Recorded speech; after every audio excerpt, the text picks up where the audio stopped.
আজকে আজকে আমাদের মাননীয় প্রতিমন্ত্রী দুর্যোগ ত্রাণ ওনার বিপক্ষে একটি শোকজ নোটিশ আসছিল, এটার জবাব দিতে আমি ওনার আইনজীবী হিসাবে আসছি।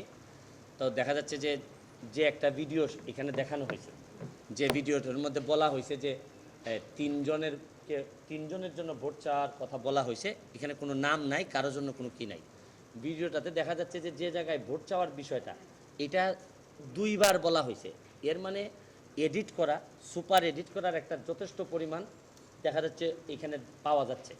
এখন তো দেখা যাচ্ছে যে এইগুলা চ্যালেঞ্জ করলে সময় আছে মাত্র 2-3 দিন, এটা পাঠাইতে হবে ফরেন্সিকে।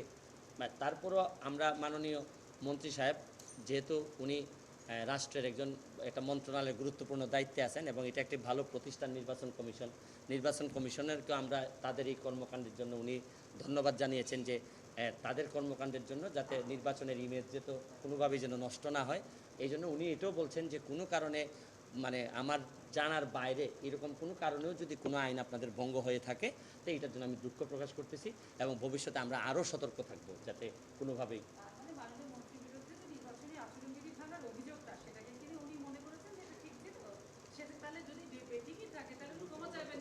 না না, ক্ষমা চাওয়ার বিষয়টা কিন্তু অপরাধ অপরাধ অপরাধ অ্যাডমিট করে কিন্তু ক্ষমার বিষয় না। বিষয় হচ্ছে কি, আপনি যে আমার বিরুদ্ধে একটা অভিযোগ আনছেন, তো আমি একটা নির্বাচনী প্রচারণায় যাইনি, আমি গেছিলাম হচ্ছে গিয়ে ঘূর্ণিঝড়ে ক্ষতিগ্রস্ত একটা জায়গায়। তো এই জায়গাটাতে যে গেছি, আমি তো মাথায় আমার ঘূর্ণিঝড়, মাথায় তো আমার নির্বাচনের এত আইন ছিল না। তো আমি আসলে ঠিক আইনের যে ব্যত্যয় ইন্টেনশনালি ঘটাইছি তা না। আমি কোনো আমার যে অপরাধ যেটা আমার বিরুদ্ধে আনা হয়েছে এটা আমার বিষয়টা অ্যাডমিশনের না। তারপরে এতটুকু জায়গা পর্যন্ত আসছি, আমাকে আরও একটু সতর্ক হওয়া দরকার ছিল যে কোনোভাবেই যেন এরকম একটা বড় সমাগম যখন হয় বা সমাবেশ হয় তখন যেন কোনোভাবেই কোনো জিনিসের প্রতি সিগন্যাল না থাকে।